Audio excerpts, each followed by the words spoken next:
ஆங்கில புத்தாண்டு வாழ்த்துக்கள். 2025ஆம் ஆண்டின் ஆங்கில புத்தாண்டு வாழ்த்துக்கள் அனைவருக்கும். இன்று நான் சொல்ல இருக்கும் தலைப்பு வில்மா ரூடால்ஃப். வில்மா ரூடால்ஃப் என்ற உலக சாம்பியன், ஒரு பெண், கருப்பெண்ண பெண்மணியை பற்றிய ஒரு தன்னம்பிக்கை தொடர். ரொம்ப இன்ட்ரெஸ்டிங்காக இருக்கும். என்னங்க, எதுவுமே இன்ட்ரெஸ்டிங்காக இருக்கும், எதுவுமே ஆச்சரியமாக இருக்கும், எதுவுமே வியப்பாக இருக்கும்னே நீங்கள் சொல்லுவீங்க. அதாவது இது உண்மையிலே உங்களுக்கு ஒரு வியப்பாக இருக்கும். அமெரிக்கா நாடு, நான் எப்பயுமே அமெரிக்கா தான் சொல்கிறேங்க. அமெரிக்காவில் டென்னசின்னு ஒரு மாகாணம். அங்கே New Jerusalem New Jerusalem New ஜெருசலேம்ன்ற ஊர். அதாவது ஜெருசலேம்னா ஜீசஸ் கிரைஸ்ட்டு பிறந்த ஊர். அங்கே ரோமில் பிறந்தார் பாருங்க, ஜெருசலேம், நாசரேத். அந்த ஜெருசலேம்ன்ற பேரை வச்சு இங்கே வச்சுருக்காங்க அமெரிக்காவில். செயின்ட் ஜெருசலேம், புனித ஜெருசலேம்ன்ற ஊரில் ஒரு சின்ன கிராமம். அந்த கிராமத்துக்கு பேர் கிளார்க்வில்ன்ற கிராமம். அந்த கிராமத்தில் ஒரு தாய் தகப்பன், ஒரு அம்மா அப்பா. அம்மா வீட்டு வேலை பார்க்குறாங்க, ஹவுஸ் ஒய்ஃப். எல்லா வீடுகள்லையும் போய் வீட்டு வேலை பார்த்து அதன் மூலமாக கொண்டு வந்து பிள்ளைகளை வளர்க்குறாங்க.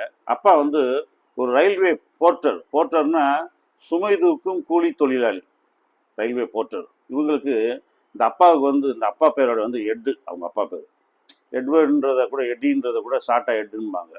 இந்த எட்டுன்றவருக்கு 2 மனைவிகள். அவங்களுக்கு 22 பிள்ளைகள். 22 பிள்ளைகளை 20வது பிள்ளைய தான் அந்த வில்மா ரூடால்ஃப். பிறக்கும் போதே இந்த குழந்தை பாருங்க, 20வது குழந்தை பிறக்கும்போது குறைமாத குழந்தையா பிறக்குது. பிறக்கும் போதே இந்த பிள்ளை குறைமாத குழந்தையா பிறக்குது. உடம்புல சத்து இல்லை, ரொம்ப வீக்காக இருக்குது. இந்த பிள்ளை வளருதுங்க. வளர்ந்த இந்த பிள்ளைக்கு என்ன ஆகுதுன்னா இரட்டை நிமோனியா காய்ச்சல் வந்தாலே உங்களுக்கு தெரியும். அது நுரையீரலில் நீர் கோர்த்துச்சுன்னா அந்த நிமோனியா காய்ச்சல் வரும்.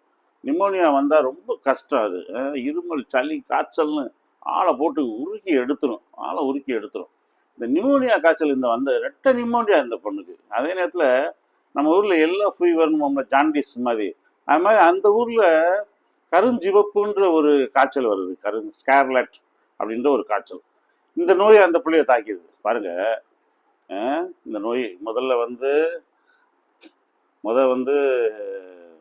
இந்த பிள்ளைக்கு டபுள் நிமோனியா, அடுத்து ஸ்கார்லெட்டு.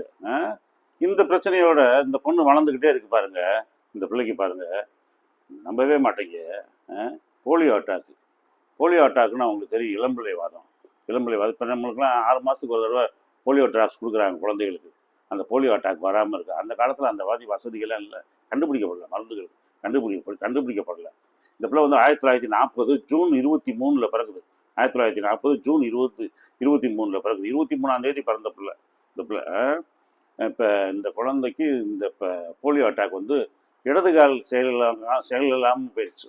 இடது காலும் பாதமும் இழந்துருச்சு. அப்போ வீட்டில் ஒரே கஷ்டம்.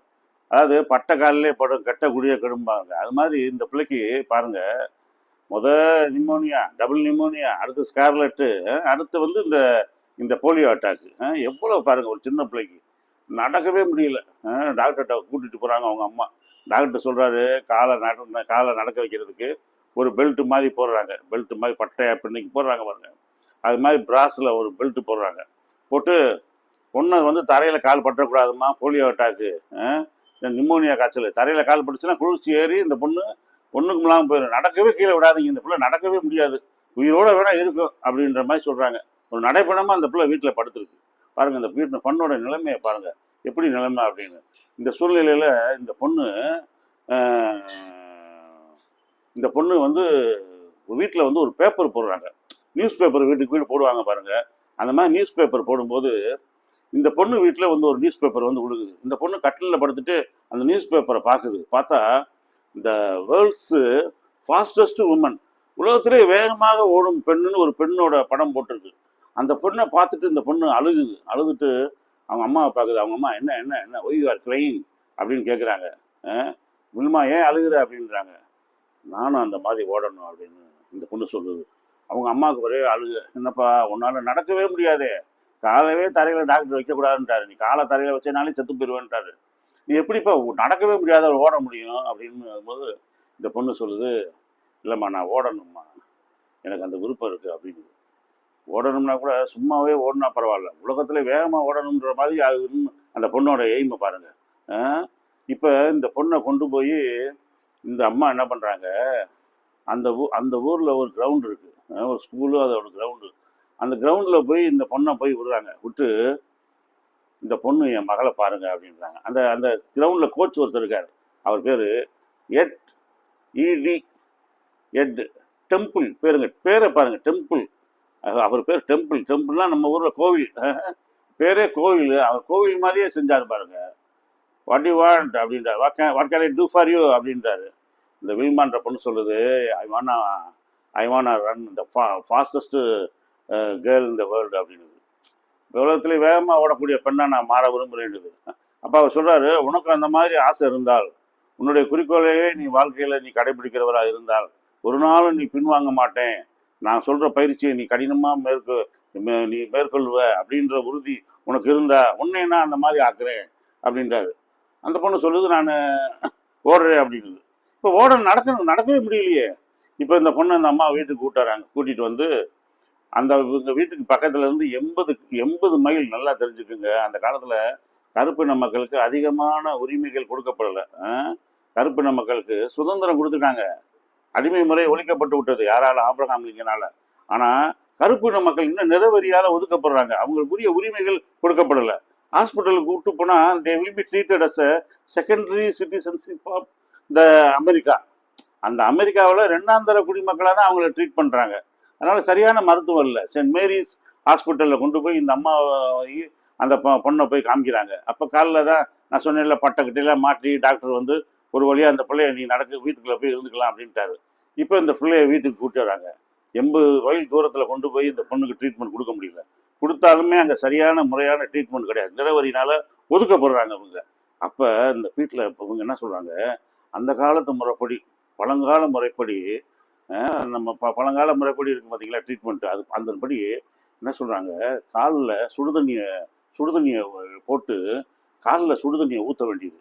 நல்லா சுடுதண்ணியை கொதிக்க வெதுப்பாக ஊதி அந்த காலை உருவி விடுறாங்க.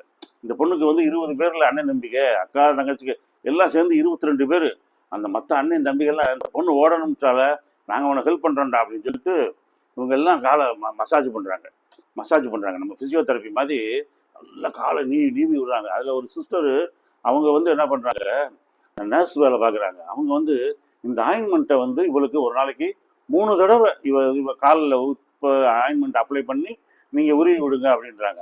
ஆனால் இந்த பையங்கள்லாம் என்ன பண்ணுறாங்க, உங்களுடைய அக்கா தம்பிகள்லாம் அடிக்கடி எப்பப்பெல்லாம் அவங்களுக்கு டைம் கிடைக்குதோ அப்போல்லாம் இந்த பிள்ளை காலில் வந்து அந்த ஆயின்மெண்ட்டை தடவி உருவி விடுறாங்க.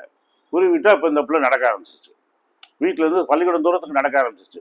இப்போ அதே கோச்சிட்ட போய் மறுபடியும் இது பண்ணால், கோச்சிட்ட போய் காமிச்சா ஓட சொல்கிறாரு கோச்சு, ஓடு அப்படின்றார். கிரவுண்டில் ஓடுனா அந்த பிள்ளை கீழே விழுகுது, 2ஆவது நாள் கீழே விழுகுது, 3ஆவது நாள் கீழே விழுகுது.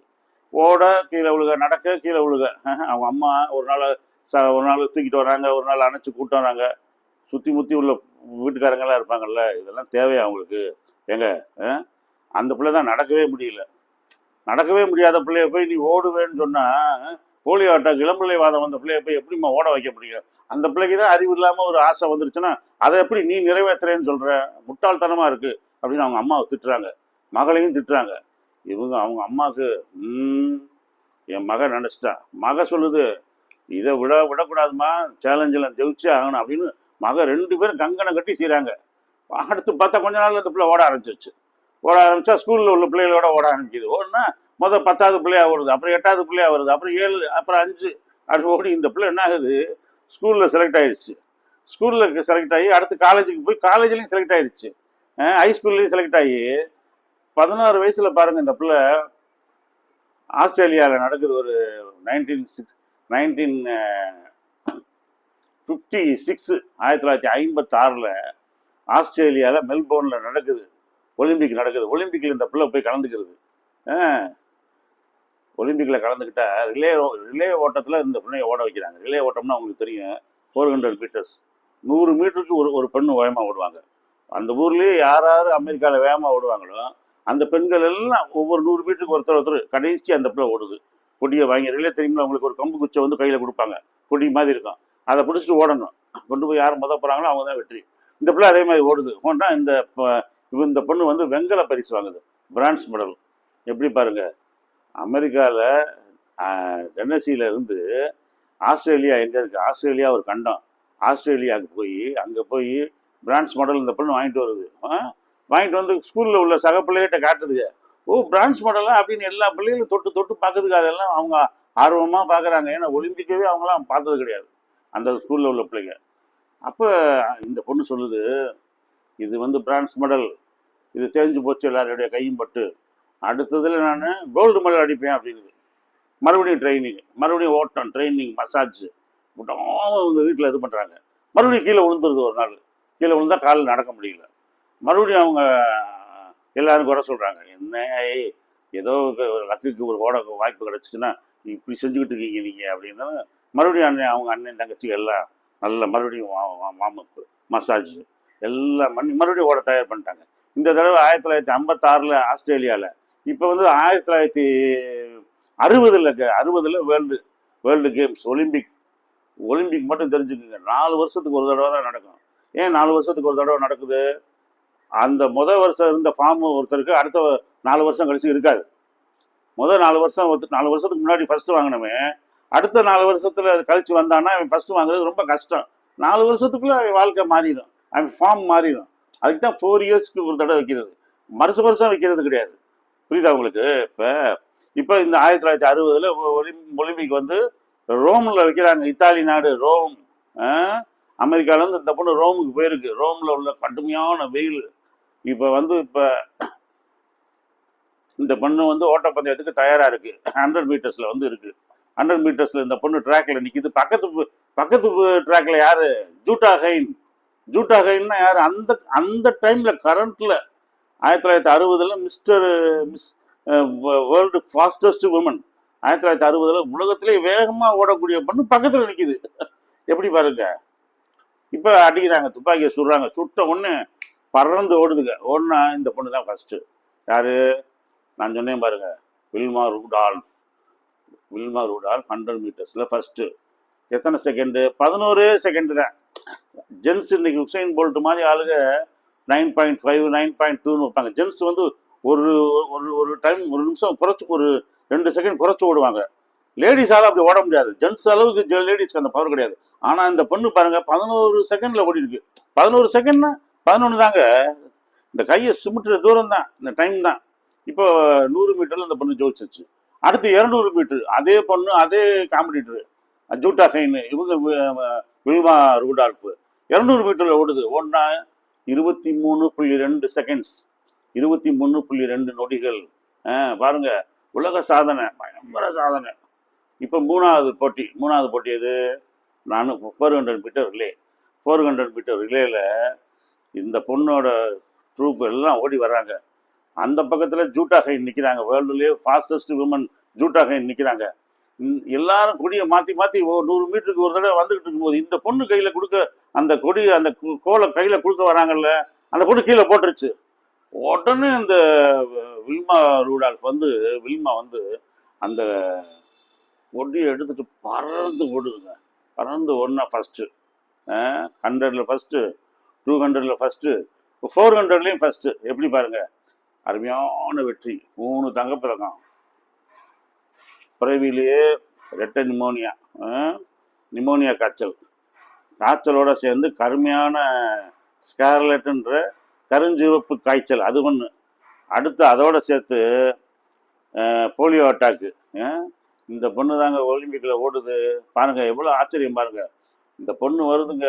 இந்த பொண்ணை வந்து திரும்ப நாட்டுக்கு கூப்பிட்டு வராங்க. இங்கே ரோம்லேருந்து அமெரிக்கா கூப்பிட்டு வராங்க. அமெரிக்காவில் டென்னசிக்கு கூப்பிட்டு வந்து டென்னசியிலேருந்து இந்த பொண்ணோட ஊருக்கு கூப்பிட்டு வராங்க. ஊரில் பயங்கர வரவேற்பு, ஒரே தாரப்பட்ட வெடி குட்டி எல்லாம் போட்டு ஒரே சந்தோஷமாக இது பண்ணுறாங்க. அப்போ இந்த பொண்ணு என்ன சொல்லுது, உங்கள் வெற்றியை குறித்து என்ன சொல்கிறீங்கன்னும் போது இந்த பொண்ணு சொல்லுது, என்னோட வெற்றியை, என்னுடைய கோல்டு மெடலை நான் என் 1936 ஓடின ஒருத்தர். யார்? 1936 இவங்க கருப்பு இனத்தை சேர்ந்தவர். யாரு? கருப்பு இனத்தை சேர்ந்தவர் இந்த இருக்காரு பாருங்க, ஜெஸ்ஸி ஓவன்ஸ். ஜெஸ்ஸி ஓவன்ஸ்ன்றவர் 1936 4 கோல்டு மெடல் அடிச்சார் 1936. அந்த அந்த ஜெஸ்ஸி ஓவன்ஸ் வந்து கருப்பு நிறத்தை சேர்ந்த ஒரு மனிதனால அந்த அது வந்து பெர்லின்ல நடந்த அந்த போட்டி ஒலிம்பிக். அப்ப பெர்லின்ல வந்து ஹிட்லர் என்ன பண்றாரு, இந்த ஹிட்லரு என்ன பண்றாரு நீங்க பாருங்க, இந்த ஹிட்லரு ஜெஸ்ஸி ஓவன்ஸுக்கு கை கொடுக்கல. கருப்பு இன மக்களுக்கு நான் கை கொடுக்க மாட்டேன், ஏன்னா கருப்பு இன மக்கள் வந்து முழுமையான பரிணாம வளர்ச்சி அடையல. அவங்க வந்து வெள்ளை நிறத்தவர்கள் மாதிரி கை காலெல்லாம் முழுமையா வளரல. அவங்க வந்து முழு மனிதனா மாறல. நாகரிகம் பண்பாடு உள்ளவங்களும் அவங்க மாறல. ரெண்டாவது, அந்த ஹிட்லருடைய அந்த ஒரு ஒரு ஒரு ஆணவம் என்னன்னா, உலகத்திலேயே ஆரிய இனம் தான் ஃபர்ஸ்ட். ஆரிய இனம் தான் ஃபர்ஸ்ட். மற்ற இனம்லாம் சாதாரண இனம். எங்க ஆரிய இனம் தான் கடவுளால் படைக்கப்பட்டது, உயர்குடி மக்கள் அப்படின்னு நினைக்கிறார். ஸ்வஸ்திக் தான் அவங்களுடைய சின்னம். இந்த இருக்கு பாருங்க, இந்த ஸ்வஸ்திக் தான் அவருடைய சின்னம். உலகம் முழுவதும் இதை பரப்பணும்னு நினைச்சார் ஹிட்லர். அப்போ இந்த ஹிட்லர் வந்து என்ன பண்ணாரு, அவங்க அவங்க ஜெர்மன் மக்கள் மட்டும், ஜெர்மன் வீரர்கள் தான் ஜெயிப்பாங்க, மற்றவங்க ஜெயிக்க மாட்டாங்கன்ட்டு அவங்களுக்கு மட்டும் கை கொடுத்துட்டு இவங்களுக்கு கை கொடுக்காம போயிட்டாரு. யாருக்கு? இவங்களுக்கு. அப்போ கை கொடுக்காம போன உடனே ஜெர்மன் மக்கள் வந்து இப்போ போட்டிங்க நடந்துருச்சு. ஜெஸ்ஸி ஓவன்ஸ் வந்து 4 கோல்டு அடிச்சிட்டாரு. 4 கோல்டு அடித்த உடனே அவர் திரும்ப ஊருக்கு வராரு. ஊருக்கு வந்த உடனே அவருக்கு பாருங்க, அந்த அவங்க ஊரில் அப்போ அவர் தான் ஃப்ரெட்ரிக் தியோடர் வில்லியம்ஸ். அவர் தான் அவங்க ஊரில் ரூஸ்வெல்ட்டு. ஃப்ரெட்ரிக் ரூஸ்வெல்ட்டு ரூஸ்வெல்ட்டு தான் அந்த பிரசிடென்ட்டு. 4 டைம்ஸ் இருந்தார், 13 வருஷம் இருந்தார். அவர் கை கொடுக்க கூட, அவர் பாராட்ட கூட இல்லை கருப்பின மக்கள்னு சொல்லிட்டு. இன்னும் அமெரிக்காவில் நான் தான் சொன்னேன்ல, ஆப்ரஹாம் லிங்கன் அமெரிக்கா இந்த கருப்பின மக்களுக்கு விடுதலை வாங்கி கொடுத்தாரு. அடிமை முறை விற்பது வாங்குவது தடுக்கப்பட்டது. ஆனால் நிறவரி இன்னும் ஒடுக்கப்படலை. நிறவரி இன்னும் மக்கள் மத்தியில் மாறலை. அதாவது இன்னும் வந்து உயர்குடி மக்கள் வெள்ளைக்காரங்க என்ன பண்றாங்க, கருப்பின மக்களை சாதாரண நினைக்கிறாங்க. ஆனா கருப்பின மக்கள் என்ன சொல்றாங்க, ஏய் நாங்களும் உங்களை மாதிரி மனிதன் நாயா, நாங்களுக்கு 2 கை இருக்கு, 2 கால் இருக்கு, நாங்களும் 10 மாசம் ஒரு தாய்க்கு பிறந்தவன் தான், எங்க ரத்தத்தையும் பாரு, உனக்கு போடுற மாதிரி தான் சிவப்பு ரத்தம், எங்களை போய் இப்படி பிரிச்சு பேசுறீங்களே அப்படின்னு நினைக்கிறாங்க. அப்ப அந்த ஜெஸ்ஸி ஓவன் சொல்றாரு, ஜெர்மன்ல எனக்கு ஹிட்லர் என்னைய மரியாதை செய்யலைன்றது கூட எனக்கு இப்போ பெரிய வருத்தமா தெரியல, அது ஒரு அவமானமா நான் நினைக்கல. ஆனா என்னுடைய நாட்டில், என்னுடைய நாட்டின் பிரசிடென்ட்டு, ஜனாதிபதி எனக்கு ஒரு கௌரவம் கொடுக்கல பாருங்க, என்னை கூப்பிட்டு கௌரவிக்கல பாருங்க, இதைத்தான் நான் மிகப்பெரிய அவமானமாக கருதுறேன் அப்படின்னாரு இந்த ஜெஸ்ஸி ஓவன்ஸ். இந்த ஜெஸ்ஸி ஓவன்ஸு நாட்டு மக்கள், இவர் கருப்பு இன மக்கள், கருப்பு இன மனிதனால இவர் 4 கோல்டு ஜெயிச்சாலும் கூட இவருக்கு வேல்யூ இல்லை அமெரிக்காவில். அப்போ இந்த ஜெஸ்ஸி ஓவன்ஸ் எப்படி வயிறுக்கு பிழைக்கிறாரு, வயிற்று பிழைக்கணும்ல, அப்போ எப்படி பிழைக்கிறாருன்னு சொல்கிறேன் பாருங்க, பரிதாபமாக இருக்கும். அந்த ஊரில் ஃபுட்பால் மேட்ச் நடக்குது. ஃபுட்பால் மேட்ச் நடந்தால் எல்லோரும் ஃபுட்பால், அமெரிக்காவில் பயங்கரம் ஃபுட்பால், பேஸ்பாலும் ஃபுட்பாலும் அமெரிக்காவில் ரொம்ப ஃபேமஸ். அந்த பேஸ்பால் அமெரிக்காவும் அந்த ஃபுட்பால் மேட்சுக்கு இடையில ஒரு பிரேக் விட்டா பைக்கில் ஒருத்தர் மோட்டர் பைக்கில் வேகமாக போகிறான், அவனை பின்னாடி ஒரு ஓடுவார். யாரு? Jesse Owens ஓடுவார். பைக்கா ஜெஸ்ஸி ஓவன்ஸா, ஜெஸ்ஸி ஓவன்ஸா அதில் ஜெயிப்பார். அடுத்து ஒரு குதிரையை அவுத்து விடுவாங்க, குதிரை ஓடும், குதிரையோட சேர்ந்து இவரும் ஓடுவார், குதிரைக்கு இவருக்கும் போட்டி, இவர் ஜெயிச்சிருவாரு. அடுத்து நாயை கழட்டி விடுவாங்க. பாருங்க எவ்வளவு பரிதாபம். நாயை கழட்டி விட்டா அந்த நாயோட சேர்ந்து இவர் ஓடுவார், நாயோட சேர்ந்து அதை ஓடுவார், அப்ப ஜெயிக்கிறாரு. அதுக்கு ஒரு சொற்ப தொகை கிடைக்கும் பாருங்க, அற்பத்தொகை. அந்த தொகையை வாங்கி அவர் ஜீவனம் பண்ண வேண்டிய நிலைமையா இருக்கு. நிறைய பேர் சொல்றாங்க, ஜெஸ்ஸி ஓவன்ஸ் போய் பெர்லின்ல போய் ஒலிம்பிக்ல 4 கோல்டு மெடல் வாங்கினால் நீயே இப்படி வந்து ஈனப்பரப்பு பறச்சுக்கிட்டு இருக்கையா, நாயோடையும் குதிரையோடையும் ஓடிட்டு அவமானமா இல்லையா அப்படின்றாரு. அப்போ அந்த ஜெஸ்ஸி ஓவன்ஸ் சொல்றாரு, என்னுடைய 4 தங்கப்பதக்கங்களும் எனக்கு உணவு கொடுக்க முடியவில்லை, என் 4 தங்கப்பதக்கங்களையும் நான் சாப்பிட முடியவில்லை, ஆகவே நான் குதிரையோடையும் நாய்களோடும் ஓடுகிறேன். அது வந்து நான் அவமானமாக நினைக்கல, ஏன்னா நான் நேர்மையாக உழைச்சி தானே பிழைக்கிறேன், எதையும் திருடலை, தவறாக செய்யலை, நேர்மையற்ற முறையில் பொருள் சம்பாதிக்கல அப்படின்றார். அந்த ஜெஸ்ஸி ஓவன் அந்த மாதிரி கஷ்டப்பட்டதன் விளைவாக அந்த ஜெஸ்ஸி ஓவனுக்கு என்னுடைய கோல்டு மெடலை நான் அர்ப்பணிக்கிறேன்னு இந்த வில்மா ரூடால்ஃப் சொல்கிறாங்க. சொன்ன உடனே உலகமே அப்படியே எதிரொலிக்குது. என்னடா அமெரிக்கா பெரிய நாடுன்னு சொல்றாங்க, அவங்க ஊர்ல கருப்பின மக்கள் இன்னும் அடிமைப்படுத்திக்கிட்டு இருக்காங்க. பெரிய நாடு, உலகத்திலே வல்லரசு நாடு, எதையும் ஜெயிப்போம்னு சொல்லிக்கிட்டு இருக்காங்க. பாரியா இப்படி மக்களை போட்டு கொடுக்குறாயடா அப்படின்னு எல்லாம் கேள்விப்பட்ட உடனே வெக்கமாயிருச்சு. அப்புறமேட்டு ஜெஸ்ஸி ஓவன்ஸ்க்கெல்லாம் மரியாதை கொடுக்குறாங்க. பிரசிடென்ட் இந்த அம்மா இருக்கிறப்ப பிரசிடென்ட் கென்னடி இருக்காரு, ஜான் எஃப் கென்னடி, சுட்டு கொல்லப்பட்டாரு. ஜான் எஃப் கென்னடி உங்களுக்கு கூட தெரியும். நாடு என்ன செய்தது உனக்கு என கேள்விகள் கேட்பது எனக்கு, எதற்கு நீ என்ன செய்தாய் அதற்கு, என நினைத்தால் நன்மை உனக்கு அப்படின்னு அந்த அந்த பாட்டை கூட எம்ஜிஆர், நான் ஏற்கனவே சொல்லியிருக்கேன், நாடோடி மன்னன் படத்துல பாடுவார். நாடு என்ன செய்தது நமக்கு என கேள்விகள் கேட்பது எதற்கு, நீ என்ன செய்தாய் அதற்கு என நினைத்தால் நன்மை உனக்கு. அந்த வார்த்தையை சொன்னவர் தான் ஜான் எஃப் கென்னடி. அந்த ஜான் எஃப் கென்னடி வந்து இந்த வில்மா ட்ரூமாவை கூப்பிட்டு, ரூடால்ஃபை கூப்பிட்டு மரியாதை கொடுக்குறாரு. வாங்க அப்படின்னு சொல்லி அவன் விருந்து கொடுத்து மரியாதை கொடுக்குறாரு. இப்போ இந்த பொண்ணு என்ன பண்ணுது, போயிட்டு வந்துருச்சு, ஒலிம்பிக் போயிட்டு வந்துருச்சு, கோல்டு மெடல் வாங்கிட்டு வந்துருச்சு, ஊரெல்லாம் பெருமை. ஊரில் அவங்க ஊரில் பூரா டென்னசி மாகாணத்தில் இந்த அம்மா பேரில் இந்த அம்மா பேரில் தெருக்கல்ஸ் வைக்கிறாங்க, ஸ்கூல் வைக்கிறாங்க, காலேஜ் வைக்கிறாங்க, நிறைய இடங்களுக்கு பூங்காக்களாக இந்த இந்த வில்மா பேரை சூட்டுறாங்க. அதே மாதிரி இந்த அம்மா சொல்கிறது விளைவா ஜெஸ்ஸி ஓவன்ஸுக்கு பெர்லினில் ஒரு ஹிட்லர் கை கொடுக்காத மரியாதை கொடுக்காதனால பெர்லினில் பல இடங்களுக்கு வந்து ஹிட்லர் இவர் ஜெஸ்ஸி ஓவன்ஸுக்கு பேர் வைக்கிறாங்க. பேர் வச்சு ஜெஸ்ஸி ஓவன்ஸ் பேரில் தெருக்கள், ஸ்கூலு, காலேஜெல்லாம் வைக்கிறாங்க. அந்த டைம் அது செய்கிறாங்க. இப்போ இந்த பொண்ணு வந்து இங்கே வந்து ஹை யூனிவர்சிட்டியில் படிச்சுட்டு தான் எந்த ஸ்கூலில் வேலை பார்த்துச்சோ அந்த ஸ்கூல்லேயே மறுபடியும் வந்து டீச்சராக வேலை பார்க்குது. எந்த ஸ்கூலில் போய் ஒரு ஹேண்டிகேப்டாக இருந்துச்சோ, ஃபிசிக்கலி சேலஞ்சடாக இருந்துச்சோ அந்த ஸ்கூல்லேயே போய் இந்த பொண்ணு இப்போ டீச்சராக வேலை பார்க்குது. சோசியல் ஒர்க் பண்ணுது, சமூக ஆர்வலர், எல்லா இடத்துக்கும் போகுது, எல்லா இடத்துலையும் போய் இந்த கருப்பின மக்களை பற்றிய விழிப்புணர்வு ஏற்படுத்துது, ஸ்போர்ட்ஸ் விழிப்புணர்வு ஏற்படுத்துது, ஆரோக்கிய விழிப்புணர்வு ஏற்படுத்துது. எல்லா மக்களும் மதிக்கிறாங்க, ரொம்ப சந்தோஷமா இருக்கு.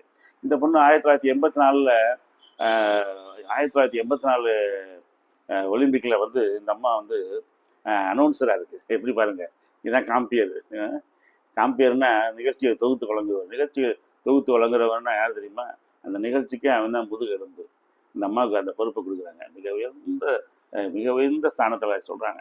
இந்த அம்மா தான் அமெரிக்காவின் இந்த ஃபாஸ்டஸ்ட் விமன், வேகமாக ஓடக்கூடிய பெண்மணி அப்படின்ற அந்த பட்டத்தை அவர் கொடுக்குறாங்க. நிறைய ஹால் ஆஃப் நிறைய பரிசுகள், பட்டங்கள் இந்த மாதிரி கொடுக்குறாங்க. நல்ல வாழ்க்கை வாழ்கிறாங்க. இவங்க வந்து இவங்க ரோமில் போய் ஓடுறதுக்கு முன்னாடியே இவங்க திருமணம் முடிச்சு இவங்களுக்கு குழந்தையெல்லாம் பிறகுது. நல்ல பிள்ளைகளோட ரொம்ப சந்தோஷமாக இருக்காங்க. இவங்க வந்து ஒரு மிகச்சிறந்த ஒரு சாம்பியன். எதுக்கு இவங்களை நான் இப்போ சொல்கிறேன்னா, நீங்கள் உங்களுக்கு இப்போ நெப்போலியன் சொல்கிறாரு, nothing is impossible in my dictionary. முடியாது என்பது என் அகராதியிலே இல்லை, முடியாதுன்றதை முடிச்சு காட்டுவேன். மேக் த இம்பாசிபிள் பாசிபிள்ன்றாங்க. Make the impossible possible. முடியாதுன்னு எது ஒருத்தர் சொல்கிறாங்களோ அதை முடிச்சு காட்டுவதில் தான் நம்முடைய திறமையே இருக்கிறது, நம்முடைய ஆண்மையே இருக்கிறது, நம்முடைய பெண்மையே அதெல்லாம் இருக்குது. முடியாது எதுவோ அதை முடிச்சு காட்டு. ஒன்னால முடியாதுன்னு சொல்கிறான் பாருங்க, அதை நீ முடிச்சு காட்டு. முதல்ல சின்ன விஷயத்தை சின்ன விஷயத்தை நீ சிறப்பாக செஞ்சேன்னா பெரிய விஷயங்களும் தானாக உன்னிடம் கேட்டுக்கொண்டு வந்தடையும் அப்படின்றாரு.